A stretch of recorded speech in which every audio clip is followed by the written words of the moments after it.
Secular शब्द का अर्थ अगर उन्होंने पंथ निरपेक्ष किया, जानते हो क्या मीनिंग है? इसका मतलब है कि भारत को हिंदू राष्ट्र मान लो बनाया गया, तो बनाने के बाद जो हिंदुओं के अधीन जो पंथ रहेंगे उन लोगों के प्रति हमारी नीति पंथ निरपेक्षता की रहेगी, ऐसा उसका मीनिंग है पंथ निरपेक्षता। अब इससे एक सवाल खड़ा हो गया, ये तो हिंदू और हिंदुओं के पंथों के बारे में पंथ निरपेक्ष हो गया, न जो कोई हिंदू है न हिंदुओं का कोई पंथ है, मुसलमान है, सिख है, ईसाई है, बुद्धिस्ट है, जैन है, इसके बारे में क्या करने का? एक सवाल खड़ा हो, एक नया सवाल खड़ा हो गया कि जो मुसलमान है वो पंथ नहीं है, जो सिख है वो पंथ नहीं है, जो ईसाई है वो पंथ नहीं है, जो बुद्धिस्ट है वो पंथ नहीं है, जो जैन है वो पंथ नहीं है, उसके बारे में क्या करने का? इसका पंथ निरपेक्षता में कोई जवाब नहीं। और इसके बारे में कांग्रेस ने भी वही कहा जो बीजेपी ने कहा, जो बीजेपी ने कहा वही कांग्रेस ने कहा। इसका मतलब है बीजेपी और कांग्रेस, कांग्रेस और बीजेपी, ये दोनों का कॉमन एजेंडा है। कांग्रेस ने 67 साल के अंदर 50-55 साल राज किया और कांग्रेस ने ब्राह्मण राज स्थापित किया। आरएसएस और बीजेपी के लोग कह रहे हम हिंदू राज स्थापित करेंगे, कांग्रेस ने ब्राह्मण राज स्थापित किया। अब ब्राह्मण राज में और हिंदू राज में क्या अंतर है? एक सवाल है। ये कांग्रेस के ब्राह्मण राज में और बीजेपी के हिंदू राज में क्या अंतर है?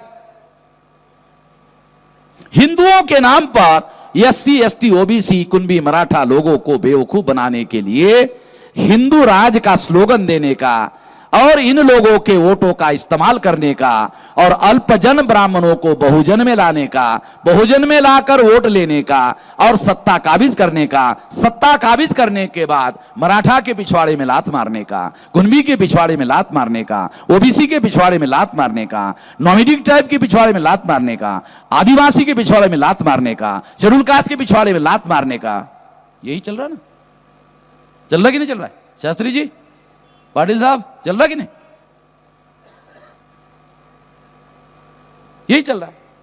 तो ये जो पंथ निरपेक्षता है, ये हिंदुओं के बाहर जो लोग हैं उन लोगों के लिए ये नीति अस्पष्ट है, क्लियर नहीं है।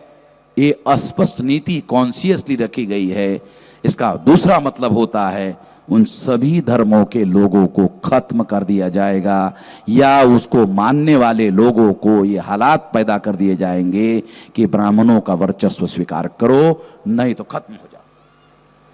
एक षड्यंत्र इसके अंदर है। मगर सेकुलर शब्द का वास्तविक अर्थ क्या है?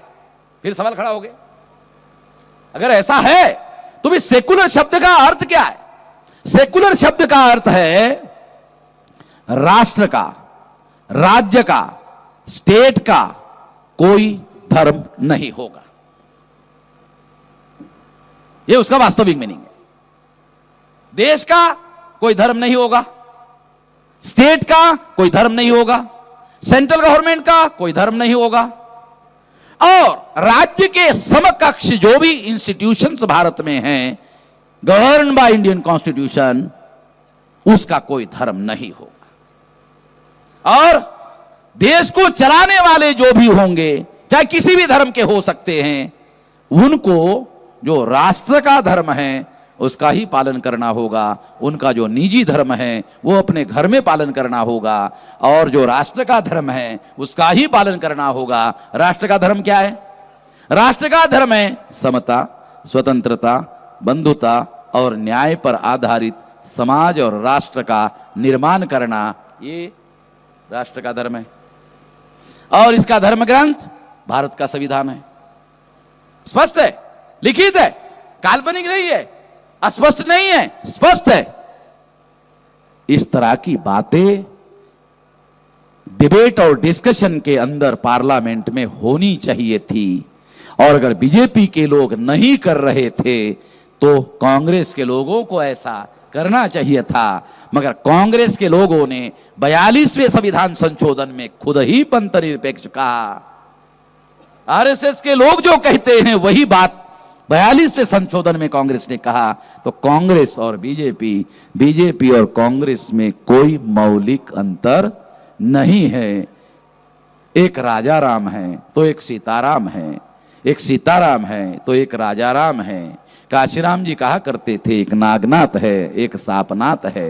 नागनाथ डस ले तो भी मर जाएगा, सापनाथ डस ले तो भी मर जाएगा।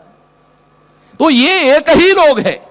केवल हम बहुसंख्य लोगों को बेवकूफ बनाने के लिए ये सारे चोले धारण करते रहते हैं।